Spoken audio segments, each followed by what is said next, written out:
This conference will now be recorded. Hi guys, welcome to Color Theory.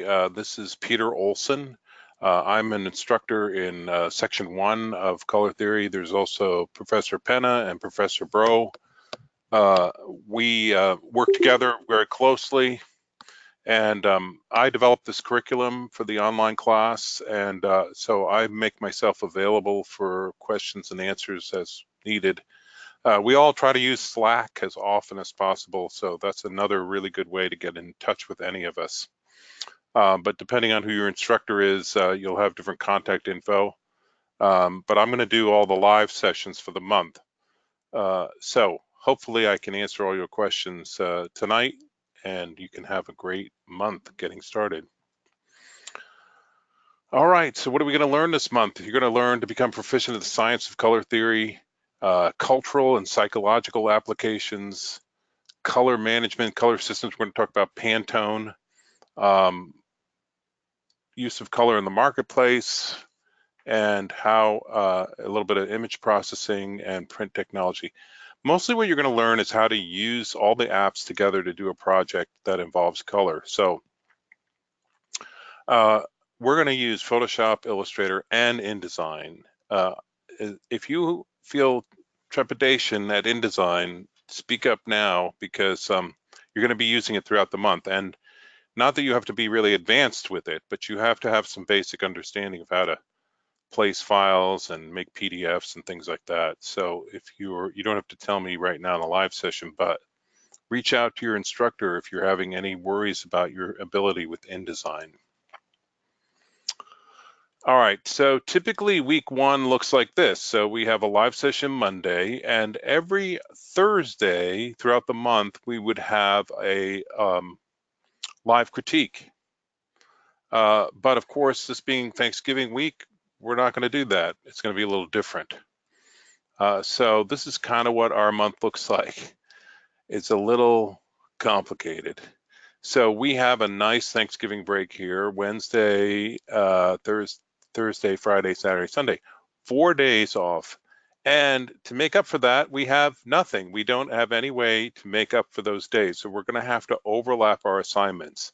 What this means is that we're going to be a little bit flexible with some of the deadlines and move some things around and try to help you out as best we can. So here's our live session. We're going to talk about a hero portrait tonight. That's going to be the first project, and it's going to be due December 5th.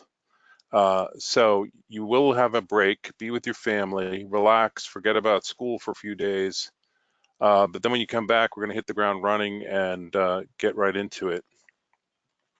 I will do a live session every Monday. And aside from this Thursday, there will be discussion posts, and everywhere you see this blue type, that's a discussion post. So this, instead of being on this Thursday, it's on Monday. Just as you're absorbing this schedule, any questions right off the bat?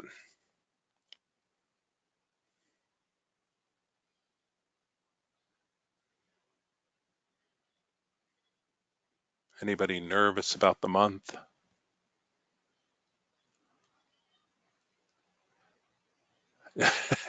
No, don't worry, Noah, we'll get you through. All right, so you jumped in December, huh? All right. I sent this out as an announcement, the PDF of this schedule, so you have that to refer to. But if you ever have questions, ask your instructor, and I'm sure we can have a little flexibility on some of the deadlines. A little bit about the discussion. So you'll see the discussion post. I'm actually going to go over to FSO preview. All right, so some of these dates are going to slide around. So the way it works, every week there's like an assignment post and a discussion post, an assignment post and discussion post. The discussion post is intended to provide you with feedback. So it says you're required to post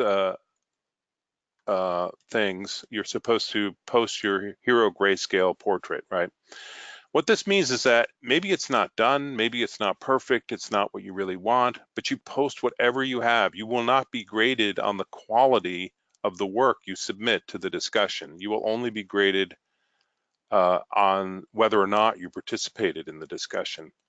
This is why we're able to give you some feedback prior to getting a grade, a final grade on your project. So participate in the discussion, make sure you post your work and get some feedback before you finalize it. It's really a key to getting the most out of the instruction. This first one, these days here don't actually apply because we're going to change the dates. We've changed the date a bit. So it's now due December 5th, which is not a Sunday. I'll try to update that shortly. That's how that works. And then by the end of the week, and in the first assignment, we're going to talk about Thursday, December 5th, you're going to do your final everything for a grade. So you get a chance to preview your work before you get graded. How's that sound?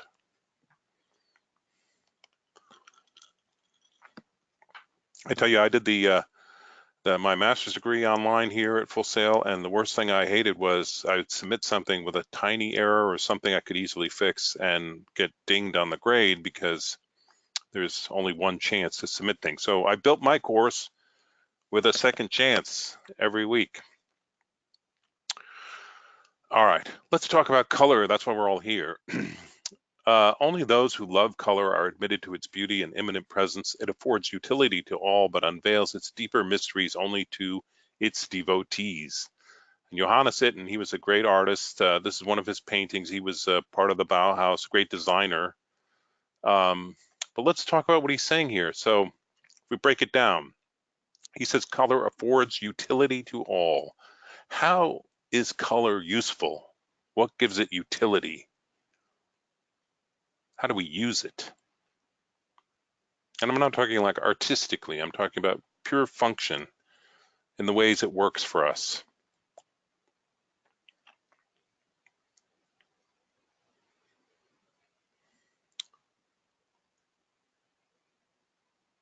Yes, Dylan, yeah, it identifies things. Yeah, it can signal danger, Noah, that's right. We have red lights for a reason, right? Red means stop, green means go. There's a lot of utility. Yeah, Johnny, caution as well. Yeah, trying to make things more visible. These are all good answers. So everyone has some sort of experience with color, especially in this utilitarian realm. But as a designer, you want to become a devotee. You're going to study color and learn about it for the rest of your life. It is not a 1-month endeavor. You will learn the basics from me, and hopefully I will set you on a path of understanding color deeper and becoming a devotee so that you, over the course of your career, will unveil its deeper mysteries. It's certainly a subject that continues to inspire me and yield more and more information as time goes on.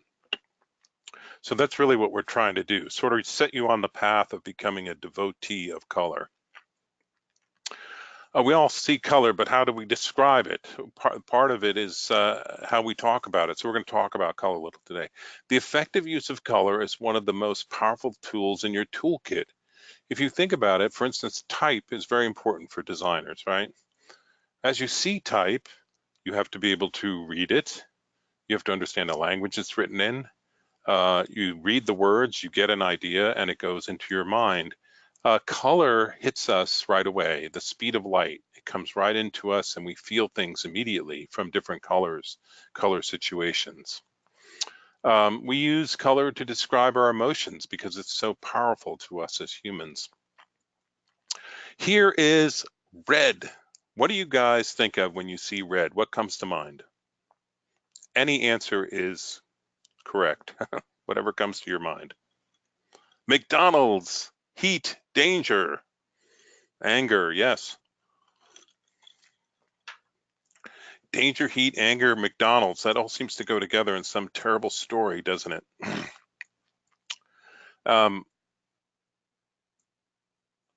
If I had put this big rectangle of red, if instead it was in the shape of a heart, would you say? You wouldn't say danger, anger, right? Yeah, love, Deborah. Thank you, Deborah. Love, passion sometimes, uh, romance, yes, care. Hmm. Uh, so in a way, there's a certain paradox, right? Like, how could it be anger and love? Why, how could one color represent those two very opposite emotions? What do you guys think? Yeah, Deborah, it's an action color. It has intensity, right? So love and hate both have intensity as well. It seems to be that intensity is the connection, right? It's strong, right? Strong feelings, not mediocre, not like and dislike. It's love and hate. So it's how you use it. So every color has in it a sort of paradox, this kind of amazing blend of different emotions and feelings, but in how we use it as designers makes a difference. Yeah, how it's portrayed, right. Here's pink. What comes to mind when you see pink?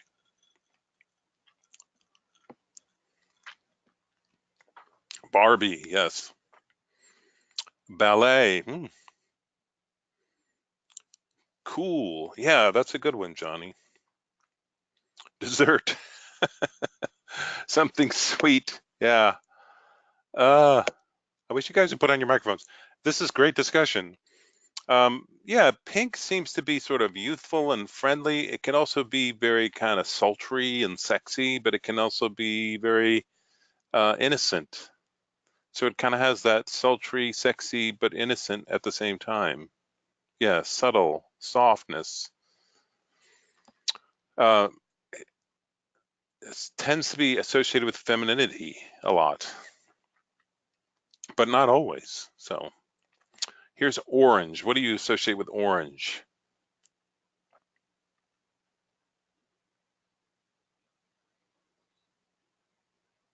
Sports. Warmth. Fruit. Yeah, the fruit, orange fruit in season right now here in Florida. Noah said sports because you live in Tennessee. Pumpkin spice. Yes, now's the time of year. Pumpkin spice. Yeah, there's some Gatorade. Change. Yeah, like a change of the seasons, Dylan. Yeah, I think that's interesting. Fall, right. Yeah, it also tends to be associated with creativity, and it's the color of Full Sail. Full Sail uses orange as one of its colors. But autumn, citrus, creativity, uniqueness, energy. It's got a lot of energy and intensity, but not as much as red. Um, all those things. All right, yellow. What do you associate with yellow?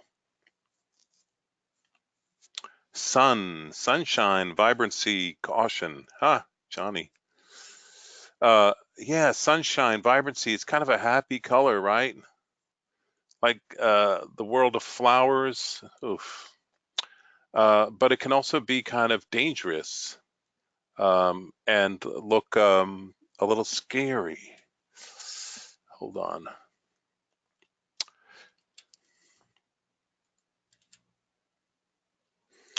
Uh, yes, road signs. Sure, the black and yellow stripes.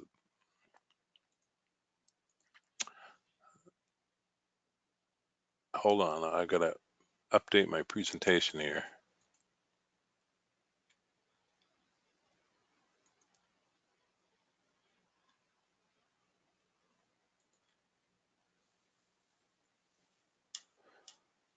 Yeah, here we go.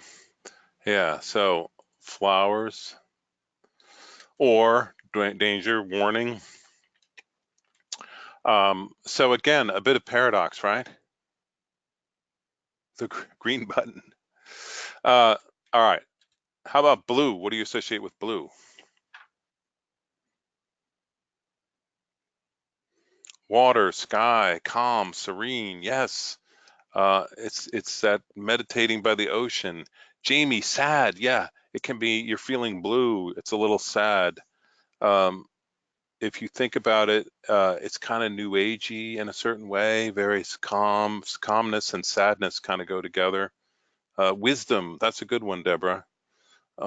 It can also be like blue suits, conservative, sort of big blue is IBM. It can be sort of like an insurance company. This is kind of odd combination. But yeah, sadness and calmness, I think those are the two big emotions that go with it. Tends to also be associated with masculinity. Integrity, Jacob, that's a good one, yeah. But yeah, maybe coldness, detachment. Green, what do you associate with green? Grass, money. Yeah, that's a good answer. Life, but also envy. Yeah, nature. A lot of nature, grass, green leaves, very healthy, right? The earth, the green earth. Foundation, yeah. It can also be radioactive, poison. If you're playing a video game, you see something glowing green, it's probably not a good thing, right? So again, weird. It's like I would say if you were eating green, you're healthy, but if you're feeling green, you're sick. Uh, there it is, like toxic waste. Yellow also there. Strange. Um,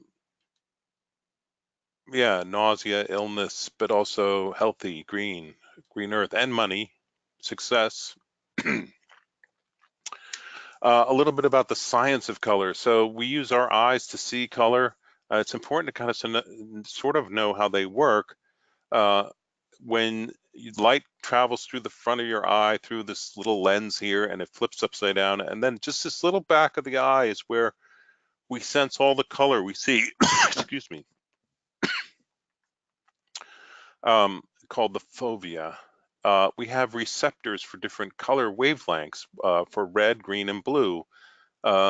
We have cones and rods at the back of our eyes. So the rods help us see dark and light.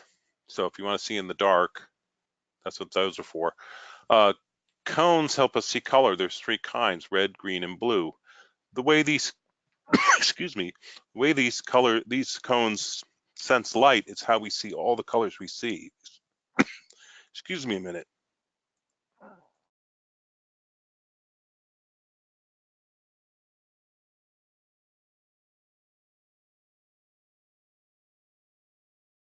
Sorry, I just had a huge coughing fit. Trying to get over a cold. Uh, yeah, Ricola, thanks. Uh, there's a thing called color blindness where people cannot see color. Some people lose their ability to see color over time. Other people can't see certain kinds of colors. Here are some numbers, if you can read these: the 7, 6, 26, 73, 74, and 45. This is actually a color blindness test. If for some reason you can't read any of these numbers, you might be colorblind, which is important to know at this stage in your life.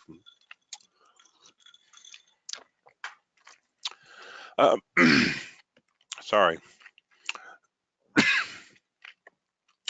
The way this is a color blindness test is the difference between where the numbers are and where they aren't is strictly hue. It's not shape or light and dark. If you do have trouble seeing that, let us know because we can help you work through that. Jacob, if you're saying you are colorblind, it will affect the way you work, but it doesn't necessarily have to prevent you from doing anything you want to do. I would say that. There are fantastic tools that help us understand color and color relationships, which is really what the first assignment is about. So there's also a theory that there are tetrachromats, which are people who have, instead of 3 cones, have 4, and they can see more colors than the rest of us.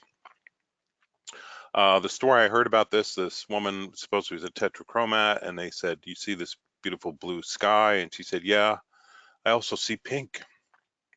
There's no pink there. She's using the word pink to describe something she's seeing that the rest of us can't. It's kind of spooky when you think about it.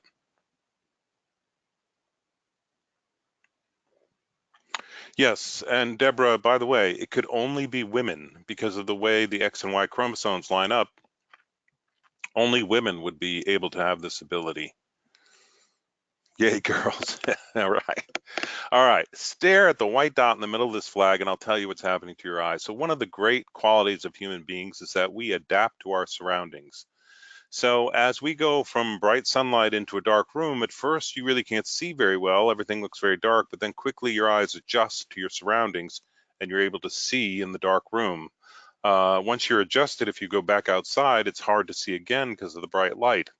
The same is true with color. When we stare at one color for a very long time, our eyes adjust to that color surroundings, sort of trying to normalize it. And then when you take it away, you see the opposite color, the complement.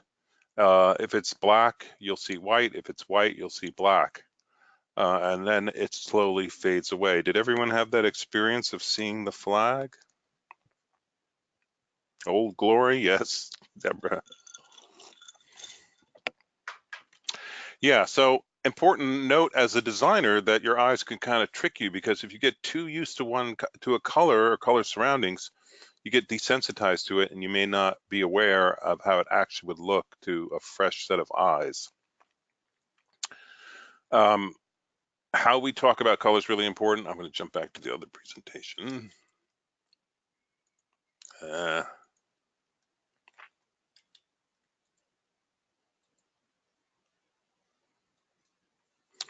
Sorry.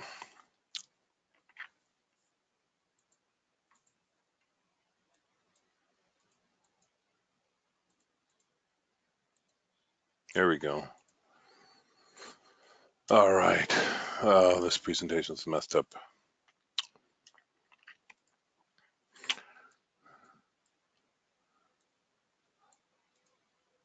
All right, back here. Sorry. We're going to talk about Pantone in this first assignment. Pantone colors are a color management system. There's a little more about that coming up. But the visual spectrum, Roy G. Biv, you've all heard that before, right? Red, orange, yellow, green, blue, indigo, violet. This is the range of electromagnetic waves that we can see as humans. So over here on the far left that we cannot see, that is over here, do you know what that is? You can feel it. When you go out in the sun and you feel warmth, that's right, Noah, infrared. Infrared light is streaming down all the time while the sun is shining. So it's actually probably a good thing that we cannot see infrared, because the world would be confusing if we walked out and saw streaming light down everywhere. Over on the other side, what's off that end that you can't see? Right, Dylan, ultraviolet. Ultraviolet, you can sort of bring into your range of vision a little bit if you use a black light. So it gives you an idea, but basically this is what we get. This word spectrum was created by Isaac Newton. Isaac Newton was an incredible scientist, as you all know, the universal laws of gravitation. And he also did experiments with light and color. And he put a prism in his window and saw this breakdown of light into colors, and he called it the spectrum. He came up with the word. He speculated that the light was being broken into its component parts. And of course, people said, no, you're crazy. The glass is just adding some light to the white color. He proved them wrong by taking another prism and turning it back into white light. And in fact, he was correct. What happens is the waves, the photons, which are waves and particles, if you're into quantum physics, the wavelengths slow down at different rates once they hit the glass, and it does sort of break it apart. It's what makes up white light. He's kind of an amazing individual. He did all this like by the time he was 25. Another color scientist, Louis Prang. He came up with the red, yellow, and blue primaries. He invented the Christmas card because he had a printing business. There's Ostwald, who's another color scientist. This is his color wheel, which he created.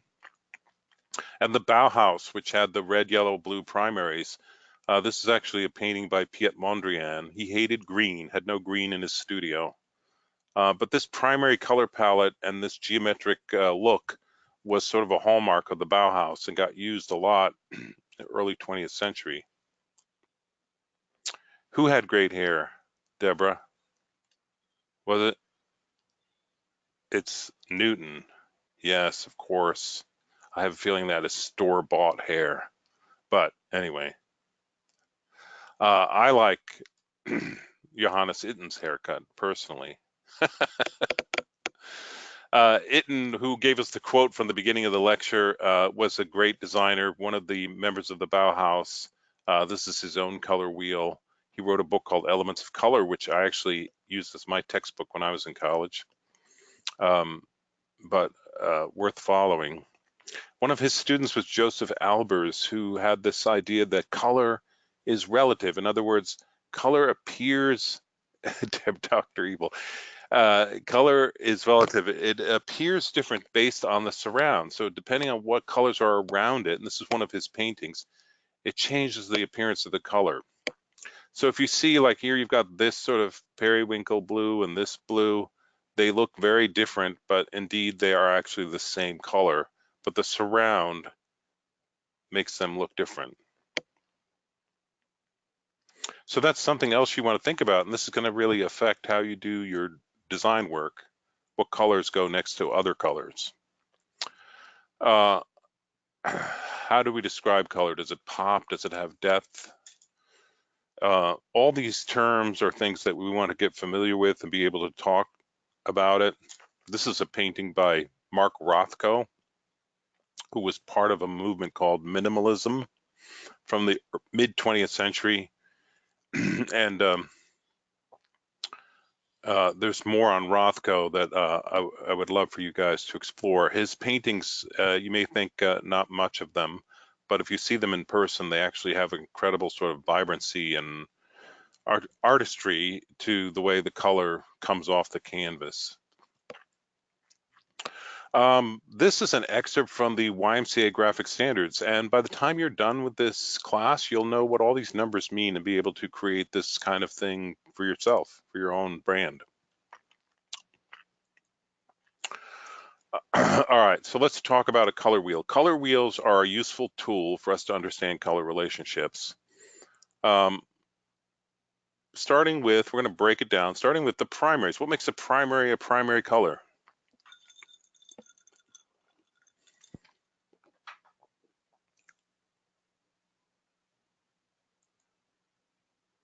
Any thoughts? Yes, you can't make a primary out of other colors. That's correct. But if you mix two primaries together, you get what's called a secondary color. So there's our secondary colors. If you mix a primary and a secondary color together, you get a tertiary color. So between those, you have a 12-step color wheel, and this is what we're going to be using for the month. If you looked at it like a family tree, it's like there's the primaries, the secondaries, and all the little tertiaries, the grandkids. We also have these terms: hue, saturation, brightness, and value. And it's important to understand what these mean as you go forward. So starting with hue, hue is where you are on the color wheel. Now, this is a familiar color picker, right? With the hue button selected, we turn this strip right here into essentially a color wheel that's been unfurled. This little circle here indicates degrees. Hue is described in terms of degrees because it goes around a circle in a compass. So 0 degrees would be the very top of the color wheel, and it's obviously red. What would 360 degrees be? What color would that be?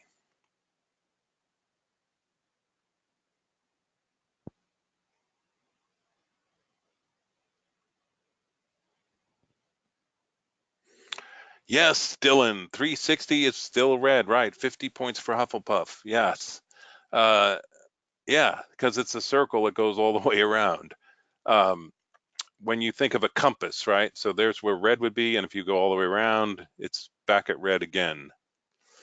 Um, Saturation, excuse me, brightness, we're doing brightness now. Brightness is a measure of how much black is in the color.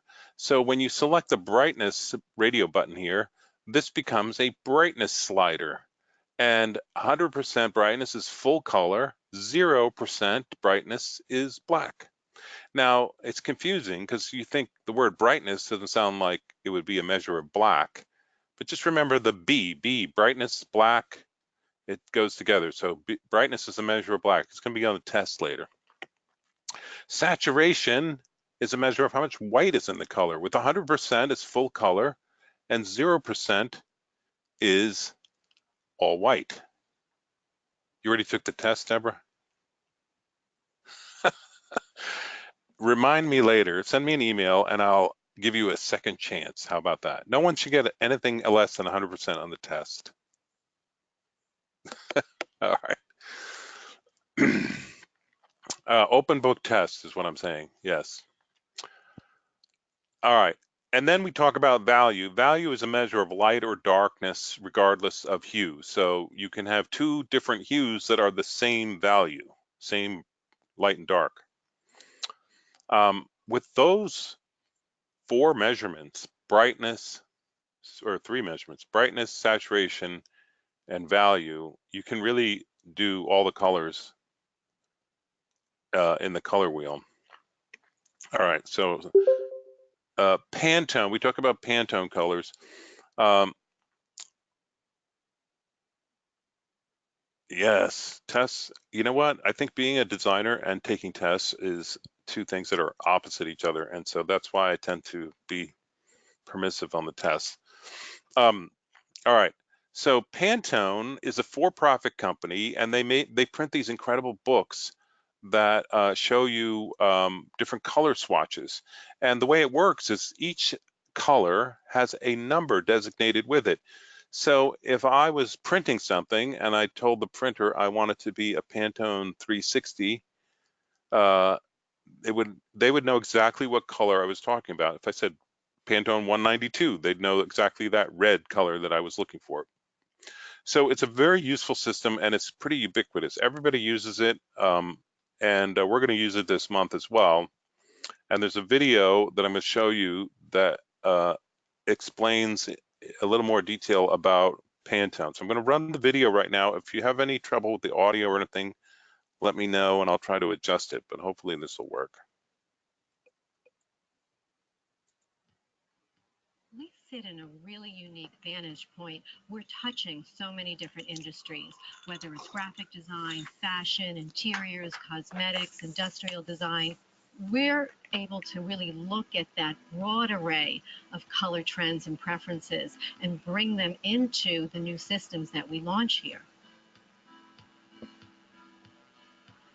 The first time I heard of Pantone was when I was designing for print, and I discovered how I needed these little paper chips to do anything. Pantone gives color form. It gives shape, system, organization to color, and we all need color for everything. Color is infinite. You can always split the difference between two colors. In the development of the Pantone Plus series, our color engineers picked out points within color space for us to create a new color. We inputted that point into the formulation system and developed a specific recipe. Once we have this ink recipe, our ink technicians turn it into an ink, turn it into a print, and from that point on, the birth of a new color exists. Sometimes we're looking at color ranges that exist and we're just getting a little more complex. Other times we're adding brand new color categories like the neons, the pastels, and the new colored metallics. If you're going into production, the word from the printer or the supplier is, you know, give me a Pantone. What Pantone is it? I'll match it. I mean, the things that I've learned throughout my career in working with major brands is that color accuracy is really important. Consistency is a measure of a brand, and if it's the same every time, you win. If it's slightly different each time, it's awful. This is the Pantone press room. 2 printing presses that drive the manufacture of all Pantone publications. This press is the manufacturing key to Pantone. This press allows us to print 28 colors in one impression through the press. There is no other printing press in the world that can do this. We have a very unique place in the ecosystem that is color design. So as we were looking at new product development, we were listening to our customers, and they were telling us we want more color. We want a new design that's more intuitive. We want digital tools. So Pantone Plus is really the result of that kind of input from designers across platform, across the world.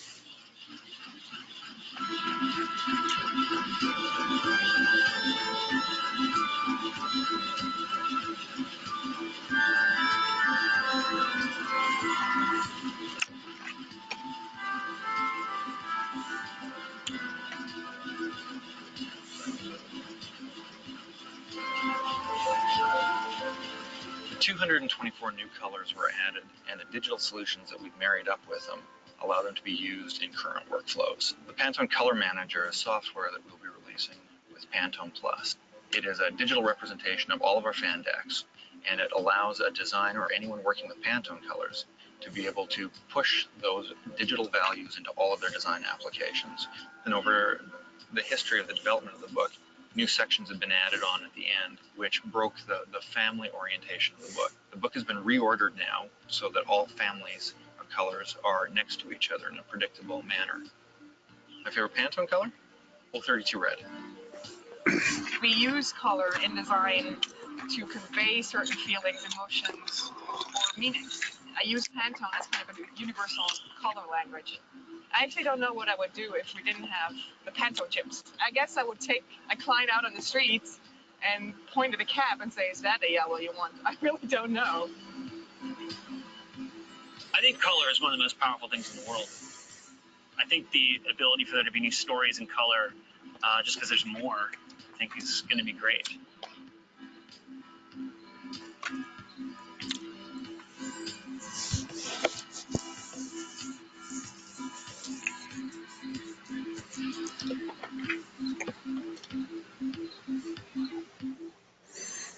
All right, so yeah, Noah, you noticed the iPad 1. So the 2010 update is the most recent one for Pantone. Now, contrary to what he said about pushing those into your applications, they're built into all your Adobe applications. And I have videos that will show you exactly how to use those. I'm not going to go through them now in the live session, but rest assured there are ways to work around the very expensive books that,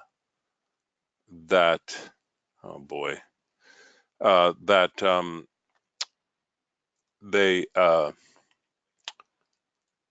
they have. All right, so my presentation's messed up. So the first assignment, let's go to the assignment now. Let's go over here. So I'm going to go to my hero portrait. This is the first thing you're going to do, the hero portrait. So you're going to use Adobe Illustrator and create a portrait of somebody who's your hero. Now, I want you to pick somebody that you care about, because you'll do better work if you're doing something you care about. It could be any person, living or dead, but it cannot be a fictional character. So, you know, Harry Potter is not your hero, but J.K. Rowling could be. And, wow, all right, hold on. I'm having a little bit of keynote trouble tonight. Sorry.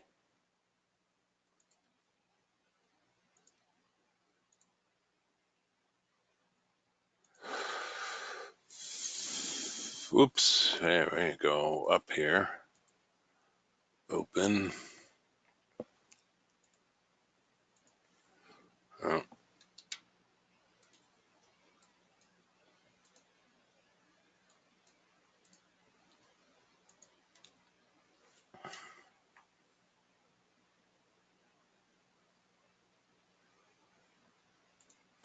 Here we go. All right. So let's talk about a hero portrait. So here is a drawing by Degas. Now, Degas was a great impressionist, beautiful pastel drawings, ballet dancers, but he understood the importance of light and shadow, creating dimension with just grayscale. And that's what he was doing here in sort of this study. Here's Matisse. Matisse also worked in black and white, even though he was a fantastic impressionist with lots of beautiful color. And here's Degas' drawing of Matisse, because I guess they were pals. Who knew Matisse had that hipster beard way back before it was trendy? You're going to do this portrait. You're going to do black and white to start. You're going to use a specific sort of formula, and these are just sort of for inspiration, to create a portrait that is sort of a design illustration concept. So I'll give you the rules here. So no fictional characters. It cannot be yourself. I've had that come up a few times. It's great that you have confidence and feel great about yourself, but pick somebody else to do a hero, particularly since you've probably done a self-portrait several times. Yes, Johnny, you can do family. They could be your grandmother, your aunt, your sister, anybody in your family that you admire. But what you're trying to do is build sort of a concept. So not just a floating head, but more of an idea. So I'll show you a few student examples. So this one is H.P. Lovecraft, who's an author, and he wrote these books about sort of sea monsters and stuff. So you can see that the student added additional elements. There's a certain style to this, it's very ominous. And then he added elements to create the sort of story of why this person is a hero. Now, very strict formula: light gray, dark gray, black, and white. That's all you get to use. No gradients, no drop shadows, no special effects. Keep it very simple. And what we're doing is sort of simulating screen printing. So it has to be big swaths of flat color. Here's another student example. Again, light gray, dark gray, black and white. Now, he created this sort of V for victory out of machine guns, and this guy was a World War II hero. Yeah, this one, Frida Kahlo, again, light gray, dark gray, black and white. And this sort of low poly thing seems to fit with Frida Kahlo. There's a mix of looks here that kind of make it interesting. So not just a floating head, something that makes a statement that's kind of interesting. If anybody's from Venezuela, you know this is Simon Bolivar, the tragic hero of Venezuela. Again, this sort of dripping motif really kind of, he looks very sad and poignant, which is kind of his life story. So dark gray, light gray, black and white, that's all you get. Now, the background counts as well. So if you have a white background or a black background or a gray background, it counts all the time because you're printing it onto a shirt, and more about that later. Nelson Mandela. This is this guy, I forget his name. He has a show called Top Gear. Anybody heard of that? Yeah. So racing flag and a gear kind of makes sense. All right, anybody know who this is?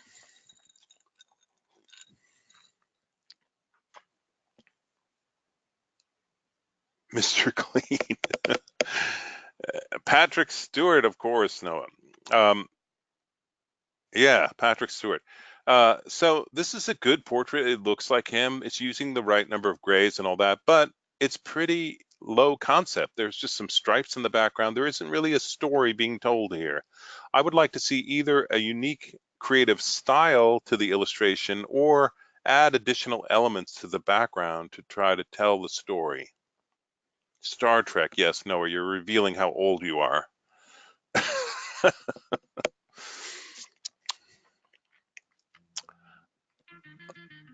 All right, I'm not going to show this because it takes a while and I'm going over it anyway. So here's an example. This is Paula. She did Harry Styles. Now, Harry Styles is very famous. There's a lot of photos of him.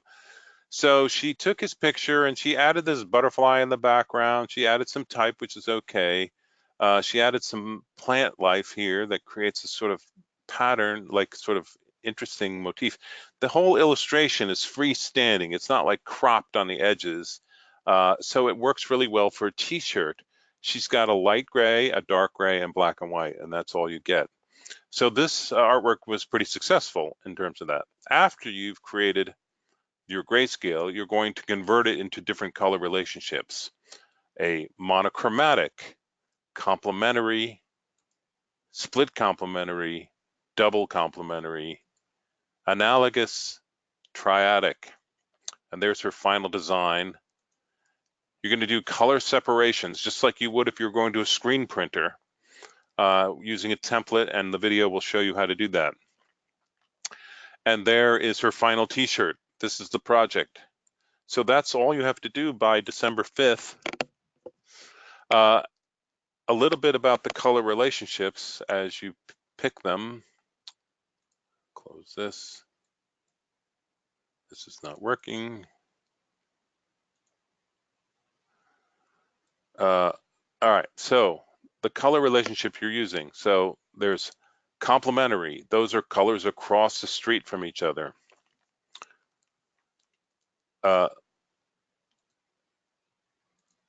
Split complementary. That's like going across the street, but then on either side of the complement. So you end up with 3 colors that,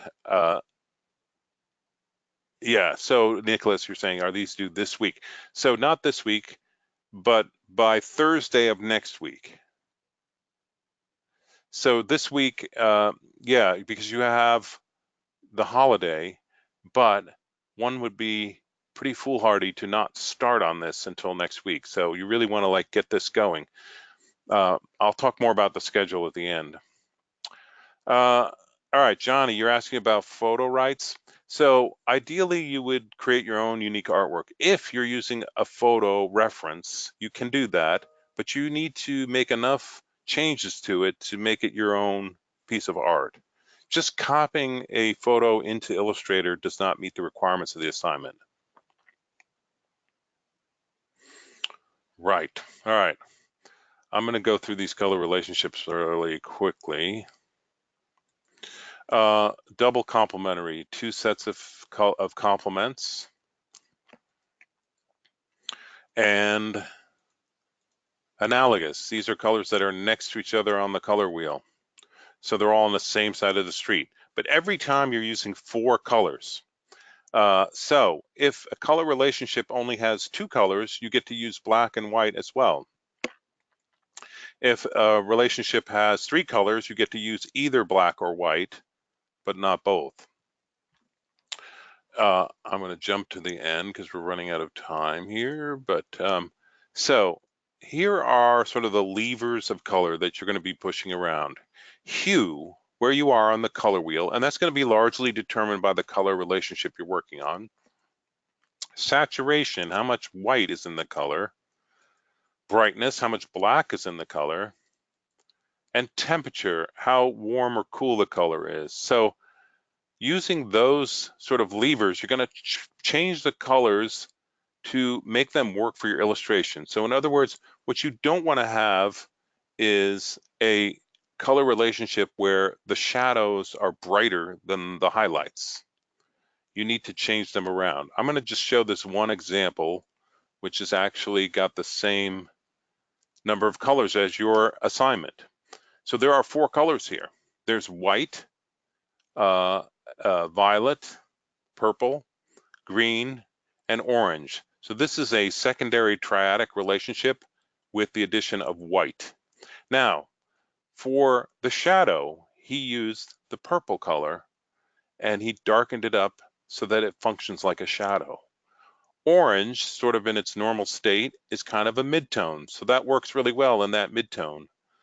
The lighter shadow, he used green, but he desaturated it quite a bit so that it functions really well as a lighter color, and then white for the absolute highlights. So still sticking to a triadic relationship, but manipulating the brightness and saturation to make it work in your illustration. That's your mission. Now, the background counts, as I've said. So here is Jacob's work. All right, so this is Jacob's monochromatic on the left, and it is incorrect. Does anybody know why it's incorrect?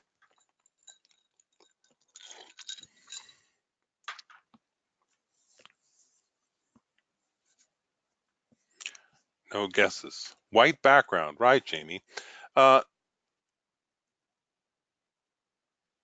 you don't have to use black and white. You have to use 4 colors. So he's got a light, a dark red, a medium red, a light red, and a very light red. That's 4 colors. You can't also have white for the background. The background is actually the shirt color. In reality, if you were doing this, I'm going to go back to this example. You'd actually have 3 colors plus the shirt color. So 3 inks, but going on the shirt. So consider the background as part of your design. Don't forget that. I know this is a ton of information rapidly given to you. Let's go back and look at the schedule.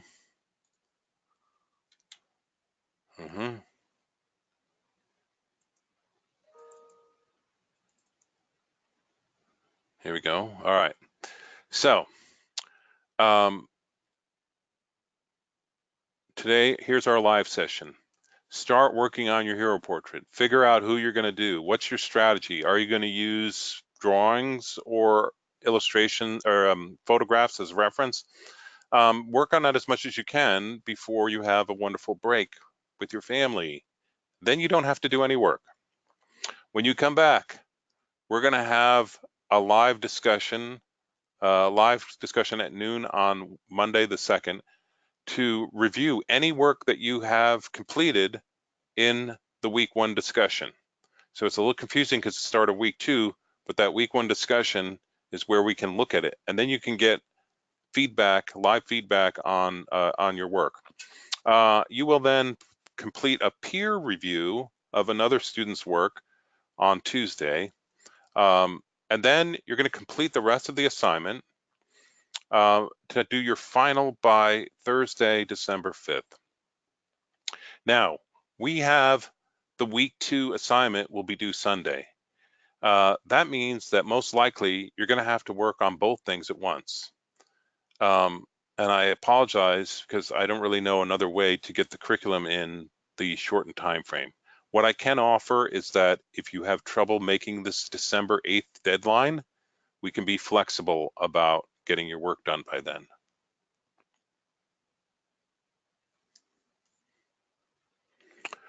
Any questions about that right at the moment? All right, I'm gonna, just in the last few minutes we have, I'm gonna go back over to, I feel like my keyboard's not working here. Go back over to the assignment. Now, I've broken this assignment down into 5 tasks.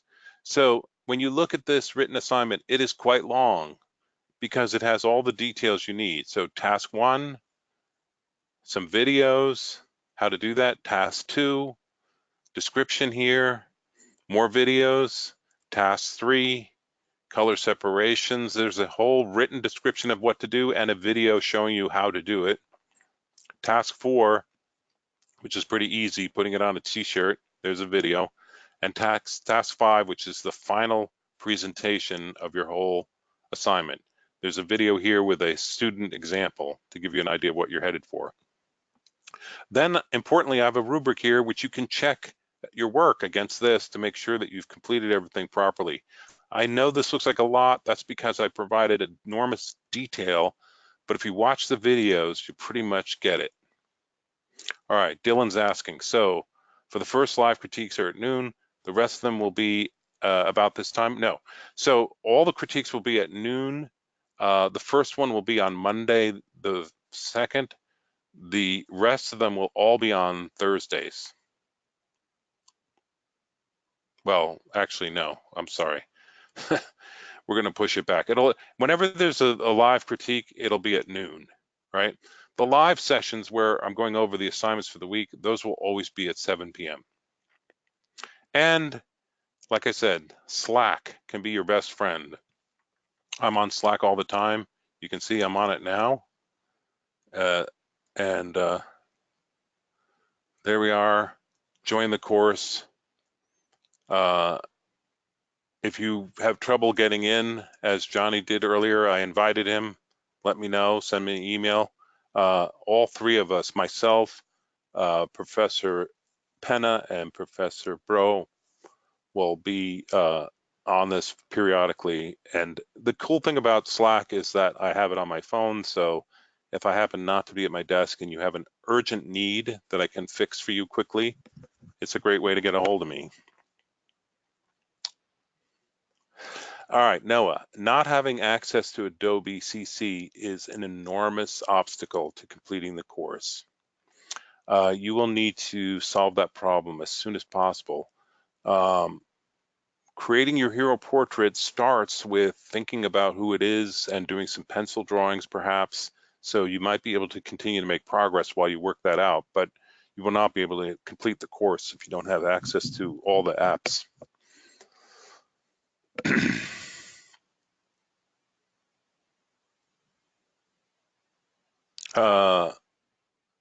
You can get the trial, yeah, like a trial thing, Dylan, is that what you're talking about?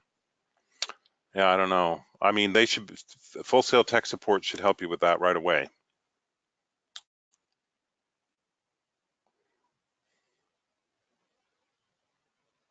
Yeah, see, if it's your old account, it's like you need a new account. Yes, that would be my #1 task, tracking that down and figuring out how to get the apps up and running again.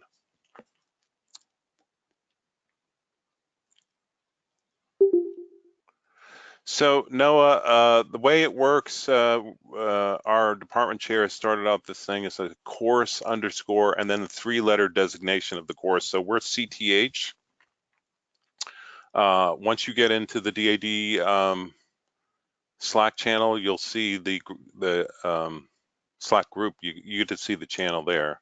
If you have trouble, send me an email and I'll invite you in. All right, cool. All right, guys, I'm going to end the lecture.